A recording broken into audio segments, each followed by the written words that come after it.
No sistema extensivo, os bezerros são desmamados normalmente a partir de 6 meses de idade.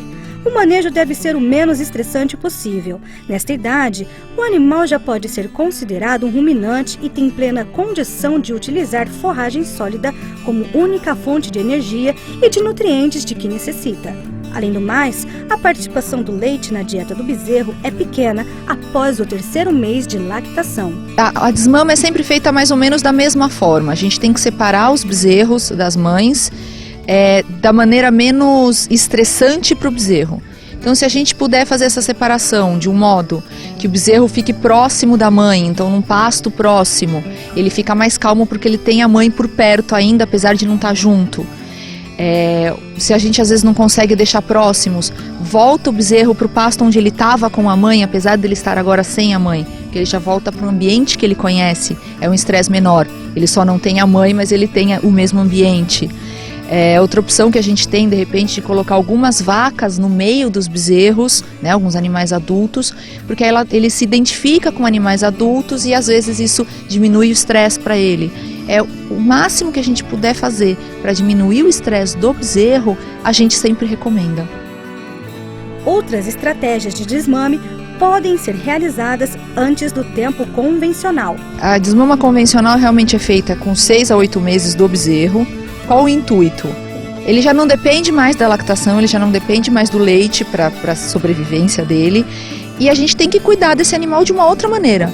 Então o bezerro vai para um lado da fazenda, né, vai para a recria, vai para a engorda, e as mães vão para outro lado. As mães são as matrizes, elas se estão em estação de monta ou se estão prenhas, a gente vai dar um outro destino para elas dentro da propriedade. Então a gente vai fazer manejos diferenciados com esses animais. O efeito da interrupção temporária do estímulo da amamentação promove o restabelecimento do ciclo das fêmeas, podendo melhorar a taxa de concepção das vacas em até 30%. A principal vantagem que ela traz é que a vaca não precisa mais manter a lactação. Então ela não precisa mais de todo o aporte nutricional dela voltado para a lactação e ela pode aproveitar então todo o aporte nutricional para o retorno reprodutivo dela. Ela vai voltar a ciclar mais rápido. A principal vantagem é sempre para a vaca, não para o bezerro. Com o objetivo de acostumar a cria a comer no coxo desde cedo, aumentar o peso, a desmama dos bezerros e poupar a vaca da intensa amamentação, alguns criadores vêm utilizando o sistema Creep Feed. Esse método consiste em suplementar o bezerro ao pé da vaca, com ração balanceada no coxo, dentro de um cercado, por meio de dispositivos que permitem o acesso exclusivo da cria.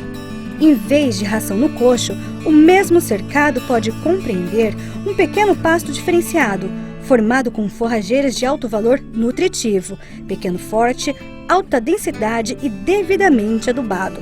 Tal sistema tem os mesmos objetivos do sistema anterior e é denominado Creep Grazing. Para escolher sobre qual sistema utilizar, a pesquisadora da Embrapa Gado de Corte explica que vai depender da estrutura física e econômica do produtor. O principal entrave, digamos assim, o principal momento para ele tomar essa decisão é se ele tem condição de fazer esse auxílio para o bezerro.